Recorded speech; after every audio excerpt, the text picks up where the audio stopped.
Hello everyone. අද video එකේ අපි කතා කරන්නේ Google Play Store එකේ වෙච්ච අලුත්ම policy update එක ගැන. ඉතින් මේ policy update එකේදී කොහොමද steps ටික ඔයා cover කරන්න ඕන, මොන වගේ දේවල්ද ඔයා කරන්න ඕනේ, ඔයාගේ app එක හරියට publish කරන්න නම් කියන දේවල් තමයි අද කියලා දෙන්නේ. ඉතින් මේ Play Store එකේ මේ විදිහට අලුතෙන් policy එකක් ඇවිල්ලා තියෙනවා data සම්බන්ධව. ඔයා application එකේ ඔයා ගාව තියෙන data කොහොමද ඔයා collect කරන්නේ, ඔයා ඒව remove කරන්න අවස්ථාව දෙනවද, user ගේ data වල තියෙන secure security එක ගැන තමයි මේ update එකෙන් ඒගොල්ලෝ ගොඩක් concern කරලා තියෙන්නේ. ඉතින් ඔයාට මේ සම්බන්ධයෙන් ඔයා application එකක් ඔයා Play Store එකට upload කරද්දී මේ section එකේදී ඔයා මුලින්ම කරන්න ඕනේ Google form එකක් create කරගන්න ඕනේ. ඒකට ඔයා Google Forms කියලා Google එකේ search කරපුවාම ඊට පස්සේ create කරගන්න පුළුවන් ඔයාගේම Google form එකක්. ඉතින් මේ විදිහට ඔයාට පුළුවන් try formats for work, go to forms කියලා buttons දෙකක් තියෙනවා. ඒකේ go to forms click කරලා ඔයාට පුළුවන් අලුත් form එකක් create කරගන්න. ඊට පස්සේ ඔයාට select කරගන්න පුළුවන් මෙතන blank එකේ blank කියන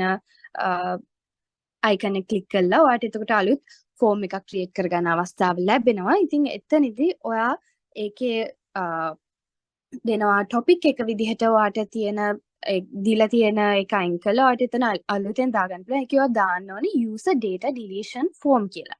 ඉතින් මොකද මේක අපි data deletion සම්බන්ධව තමයි මේ form එක හදන්නේ. ඒ නිසා user data deletion form කියලා අපි ඒකේ මාතෘකාව දාගන්නවා. ඊට පස්සේ අපිට කරන්න තියෙන්නේ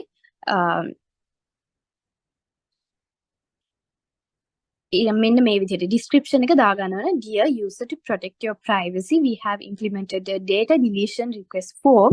Please enter the mobile number and email address that you created the account with. Upon successful receipt of your request, your personal and data retained by us will permanently deleted. මෙන්න මේ section එකම copy කරලා paste කරගන්න තියෙන. දැන් අපේ medium article එක refer කරලා මේ section එකම ඔයාලට copy කරලා paste කරලා මෙන්න මේ description එක user data deletion form කියන මාතෘකාව යටතේ තියෙන description කියන කොටසේ මෙන්න මේ ටික add කරගන්න පුළුවන්. ඊළඟට තියෙන්නේ ප්‍රශ්න කියන section එකේ ප්‍රශ්න හදන්න තියෙන තැන ඒකේ පළවෙනි කොටසේ තියෙන select මෙතෙන්දී පළවෙනි ප්‍රශ්නේ විදිහට ඔයා ඇතුළත් කරන්න ඕනේ පළවෙනි ප්‍රශ්නේ විදිහට ඇතුළත් කරද්දී ඒකේ උත්තර අපි දෙන්නේ කොයි විදිහටද කියලා select කරගන්න තියෙනවා. එතකොට මේකෙදී drop down කියන option එක තමයි අපි select කරගන්න ඕනේ. එතකොට drop down වර්ගයේ ප්‍රශ්නයක් තමයි අපි ඇතුළත් කරන්නේ පළවෙනියම. ඊට පස්සේ ඔයා ඇතුළත් කරන්න ඕනේ ප්‍රශ්නේ විදිහට select the app that you created the account on කියන ප්‍රශ්නේ තමයි ඇතුළත් කරන්න ඕනේ. ඊට පස්සේ ඔයාට පුළුවන් ඔයාගේ තියෙන applications ටික මෙතන උත්තර විදිහට options විදිහට ඔයාට add කරගන්න පුළුවන්. එතකොට ඒවෙන් ඒ apps වලින් select කරලා අදාළ app එක end user select කරගන්න හැකි වෙන විදිහේ ප්‍රශ්නයක් තමයි ඇතුළත් කරන්නේ. ඊළඟ question එක තියෙනවා ඔයාගේ mobile number එක add කරන්න කියලා end user කියන එකක්. එතකොට අපි එතන දෙවෙනි ප්‍රශ්නේ විදිහට enter mobile number ඒකෙදි short answer එකක් තමයි answer type එක වෙන්නේ. ඒකත් required විදිහට තියෙන්න ඕන. කලින් ප්‍රශ්නයත් required. එතකොට මේ ප්‍රශ්න දෙකම අනිවාර්යෙන් user fill කරන්න ඕනේ. එයාට ඒක මග අරින්න බෑ. ඊළඟ ප්‍රශ්නේ තමයි ඔයාගේ email address එක add කරන්න කියලා අපි end user ට request කරනවා. enter email කියලා ප්‍රශ්නය ඇතුළත් කරනවා. short answer එක තමයි answer type එක වෙන්නේ. මේකත් required කියලා මෙන්න මේ දම් පාටින් තියෙන icon එක display වෙන්නේ අපි ඒක on කරගන්න ඕනේ. එතකොට මේ ප්‍රශ්න තුනට අනිවාර්යයෙන්ම user පිළිතුරු ලබා දිය යුතුයි. ඊට පස්සේ send කියන button එක click කරායින් පස්සේ ඔයාට පුළුවන් ඔයාගේ දැන් මේ විදිහට icons තුනක් පෙන්නනවා send form එකේදී icons තුනෙන් මේ link කියන icon එක display වෙන icon එක අපි select කරගන්නවා. එතෙන්දී අපිට පෙන්නනවා මේ අපි හදාගත්ත form එකට අදාළ shorten URL. ඉතින් අපි ඒක copy කරගන්න ඕන. මෙතෙන්දී shorten URL copy කරගන්නවා.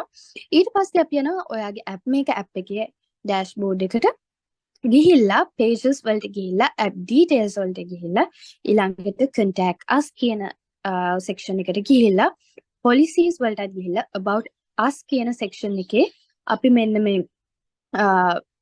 මෙතන content කියන section එකේ දාන්න ඕන මෙන්න මේ මෙතන උඩින් තියෙන dear user to protect your privacy we have implemented a data deletion request form you can access this form on this link කියලා ඔයාගේ අර හදාගත්ත form එකේ link එකත් එක්ක මෙන්න මේ statement එක ඔයාගේ content කියන box එක ඇතුලේ ඇතුළත් කරලා save කරන්න අවශ්‍යයි.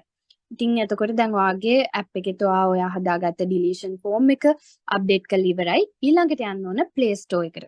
Play Store එකේ තියෙනවා data safety form එක ගැන තියෙන්නේ data collection and security කියන section එකේ. ඒකෙදි ප්‍රශ්න දෙකක් අහලා තියෙනවා does your app collect or share any of the required user data types? ඒක yes කියලා දාන්න ඕන. ඊට පස්සේ is all of the user data collected by your app encrypted in transit කියන එකත් yes කියන option එක අපි select කරගන්න ඕන. ඊළඟ ප්‍රශ්නේදී තියෙනවා select කරන්න ඕන අපි user name and other authentication කියන කොටස තමයි අපි select කරගන්නේ. ඊට පස්සේ තියෙනවා ඊළඟට අපිට තියෙනවා අපි හදාගත්ත form එකේ අපි දාන්න ඕන link එක. අපි දැන් copy කරගත්ත ඒ link එක ඒක මෙතන delete account URL කියන තැන ඇතුළත් කරන්න ඕන. ඊට පස්සේ නැවත ප්‍රශ්න යක් තියෙනවා do you provide a way for users to request that some of or all of their data be deleted without requiring them to delete their account? Optional. Providing this functionality gives users more control over their data. ඒකත් no කියලා අපි දාගන්න ඕන. කලින් ප්‍රශ්න දෙකේදී yes මේකෙදි no කියලා දාගන්නවා. ඊට පස්සේ ඊළඟ step එකේදී අපි දැන් මේ steps ටික ඔක්කොම cover කළායින් පස්සේ අපි මෙතෙන්දී සනාථ කරනවා අපි යාලට data delete කරන්න අවස්ථාව ලබා දීලා තියෙනවා. අපි ඒ වෙනුවෙන් form එකක් create කරලා තියෙනවා. ඒක අපේ application එකේ ඇතුළත් කරලා තියෙනවා. ඒ වගේම අපි ඒ form එකේ link එකත් මෙන්න මේ section එකේදී ඇතුළත් කරලා තියෙනවා. ඉතින් මේ විදිහට මේ steps ටික cover කරගත්තයන් පස්සේ මේ අලුත් වෙලා තියෙන update එකේ අපි complete කරලා තියෙනවා. එතකොට අපේ app එක ප්‍රශ්නයක් නැතුව Play Store එකට upload කරගන්න හැකියාව ලැබෙනවා. මොකද අපි ඒ steps ටික පිළිවෙලට cover කරගෙන තියෙන නිසා ඉතින් අනිවාර්යෙන් මේ video එක refer කරන්න පුළුවන් medium article එක refer කරලා මේ steps ටික cover කරන්න ඔයාගේ app එක Play Store දාන වෙලාවට. ඉතින් applications කීපයක් තියෙනවා නම් ඒකටත් ඔයාලට මේ විදිහට ඒ හැම එකටම මේ steps ටික cover කරගන්න පුළුවන්. ඉතින් ඒ විදිහට තමයි මේ අලුත් update එකත් එක්ක මේ steps ටික cover කරගන්න ඕනි. ඉතින් ඉදිරියේදී එන updates සහ Appmaker platform එකේ තියෙන අලුත් updates එක්ක අලුත් video එකකින් හමු වෙමු. බොහොම ස්තුතියි.